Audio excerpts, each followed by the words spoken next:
Welcome to the Sports Beer Jokes YouTube channel. Today we're going to continue the series that I started a few days ago where we find out each NFL team's best team of all time. Today we're doing everybody's favorite team, the New England Patriots. If there's another team that you want me to do next, make sure you let me know in the comments. And I actually will do it, I'm not lying. I literally chose this from the comment section of the last video. And as always, if you like watching sports, drinking beer, and joking around with your friends, I think you're gonna like it here, my friend. You should subscribe and like and comment on this video. Now, the New England Patriots have a lot of very good teams. I know, shocker. But after doing a little bit of research, I was able to whittle it down to the top three. 2004, 2007, and 2016. All are in the Brady Belichick era, which should come to no surprise to anybody unless you literally have zero ball knowledge. So let's go chronological order and start it off by looking at the 2004 team. Who were the key offensive contributors for this squad? Obviously, it all starts with Tom Brady. But this isn't the TB12 that many of us know and hate. This is pre-plastic surgery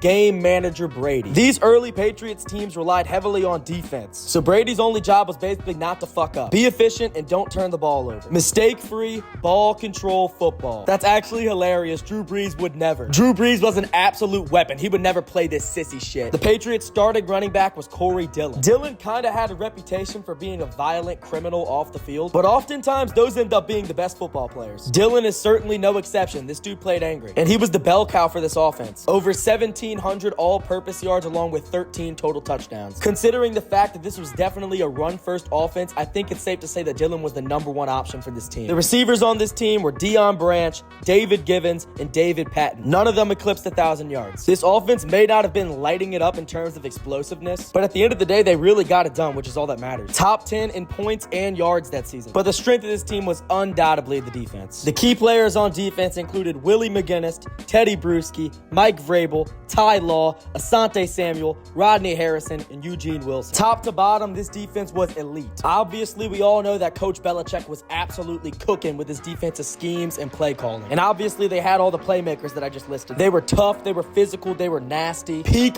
bucket helmet, bulky shoulder pad football before the league went soft. The defense ranked second in the league in terms of points allowed and were top 10 in yards given up. They had the third most takeaways that season and were top 10 in pretty much every single stat. As a team, the 04 Patriots went 14-2. They were going for their third Super Bowl victory in 4 years. They won it in 2001 and 2003. And this 04 squad was able to pull it off and go back-to-back. In the divisional round, they blew out the Peyton Manning-led Colts at home, and then they went to Pittsburgh for the AFC Championship to take on the Steelers led by a rookie Ben Roethlisberger. This was actually a revenge game from their regular season matchup. The Patriots went into that regular season game on a 21-game win streak, but the Steelers were able to snap it. But it was back in blood in the AFC Championship, and the Patriots dominated the entire game. The 41-27 final score does not reflect how lopsided the AFC Championship was. At this point in his career, Tom Brady was actually undefeated in playoff games, which I gotta admit is pretty cold. After the Patriots beat the Eagles in Super Bowl 39, 24-21, Tom Brady's all-time playoff record was 9-0. This team pretty much dominated everyone the entire season and beat a very underrated Eagles team that you definitely would hear more about if they didn't, well,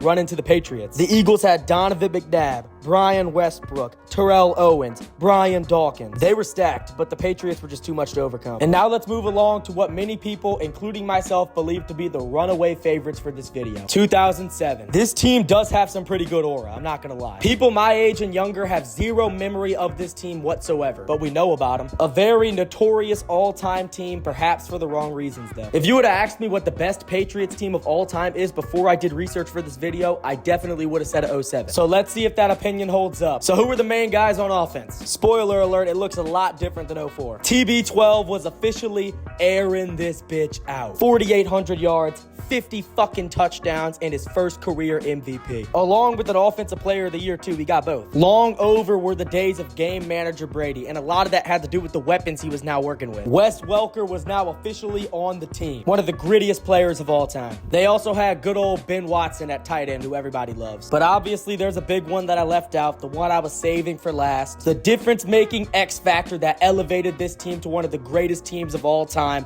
the greatest wide receiver of all time, Randy Moss. In the 2007 offseason, the Oakland Raiders shipped Moss off to New England for a 4th-round pick, which is one of the greatest steals of all time. The reason why the Patriots got him for so cheap was because Moss was pretty underwhelming with the Raiders. I guess everybody thought he was washed, but boys, I'm here to tell you right now, he was not washed. Moss's first season on the Pats, he put up video game numbers. Like, I'm not even joking. The kind of numbers you'll see in a Madden franchise where you create a player and you fucking have a career mode with them and you're a wide receiver, that kind of numbers. 23 fucking touchdowns in 16 regular season games. Okay, so they had an all-time great offense, but how was their defense? And I think most of y'all are smart enough to connect the dots that we just talked about 2004, which was only 3 years before this, and they had a really good defense then, so they probably had a really good defense this season. And you are correct, my friend. But it did look a little different. The main defensive guys were Vince Wilfork, Jarvis Green, Mike Vrabel, Adalys Thomas, Teddy Bruschi, Asante Samuel, Rodney Harrison, and James Sanders. But pretty much all these guys were good. I did leave some names off that the old heads are probably going to get mad at me for. I don't want to list off the entire fucking team, so I just named the guys who had the best stats, really. But they all have really good stats, bro. So if you're an unk, let me know who I'm sleeping on. Now, before researching, don't get me wrong, I knew this team was legendary, but I didn't know how fucking dominant they were until I pulled up Pro Football Reference and actually saw these numbers. I think I'm just going to put these numbers on the screen so y'all can see for yourselves because I really don't feel like reading all this, but this is fucking ridiculous. Their offense was number one in everything. Without a shadow of a doubt, the best offense in football at the time. They had a 2019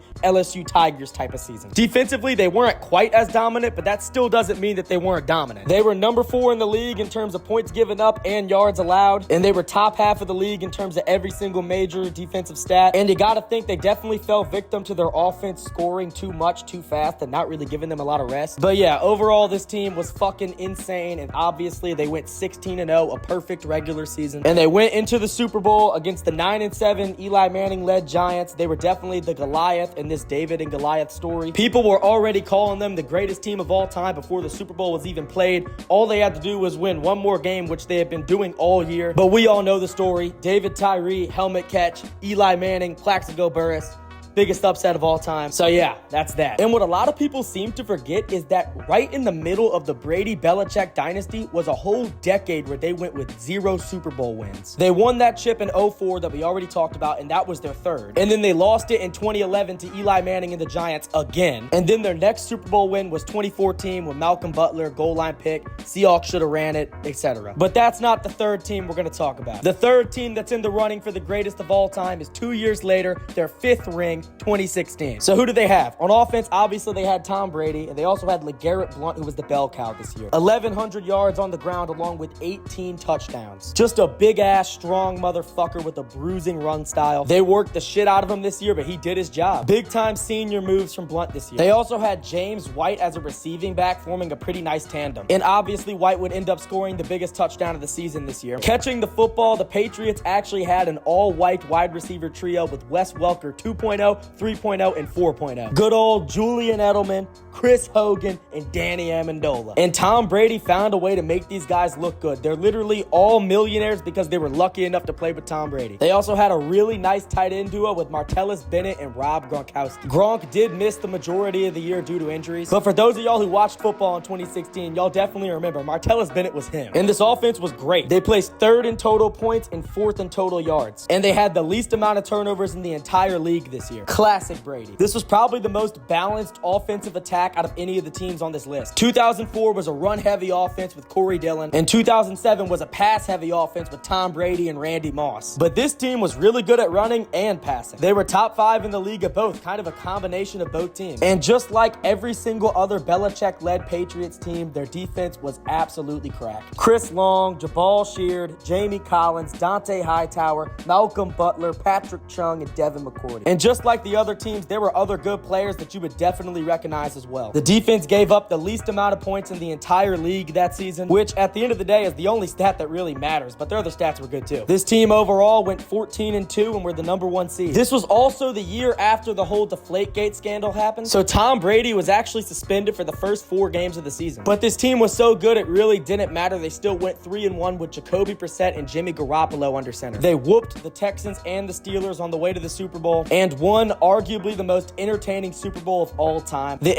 infamous 28-3 comeback. As a Saints fan, I am a huge fan of this game. Classic Atlanta. But as it pertains to this Patriots squad, this might not necessarily help their case for the greatest Patriots team of all time, especially when you're going up against the dominant performances put on by the 04 and 07 squad. Going down 28-3 in the Super Bowl isn't exactly what I would call dominant, but they did obviously come back and win, which is all that matters, and it's actually serious aura points because it's the greatest comeback in Super Bowl history. Like, that's plus 1,000 aura at least. And the 07 squad lost the Super Bowl, so it's definitely better than that. But now it's time for the moment of truth. We've gone over all three teams, and now it's time to decide which one's the best. And bro, I'm not gonna lie to you, this is tough. You can make a serious case for all three of these teams, bro. But my final decision, by the absolute slimmest of margins, this was actually a lot closer than I thought it was gonna be going into this, but I'm still gonna go with 2007. The star power on this team is what put it over the edge for me. The fact that you had the greatest quarterback of all time along with the greatest wide receiver of all time, both in their primes on the same team, is just ridiculous. And the defense was obviously insane, just like all three of these teams' defenses were. This team went 18-1, bro. And obviously that one loss was in the biggest possible game, but if they would have won that game, it wouldn't even be close. They're one of only two teams in NFL history to complete a perfect regular season. Obviously, the 72 Dolphins actually did win the championship, but you gotta keep in mind, they played 2 less games than the Patriots did. And if you actually think that if you put both those two teams on the same field to play a football game, that the 72 Dolphins would have a chance,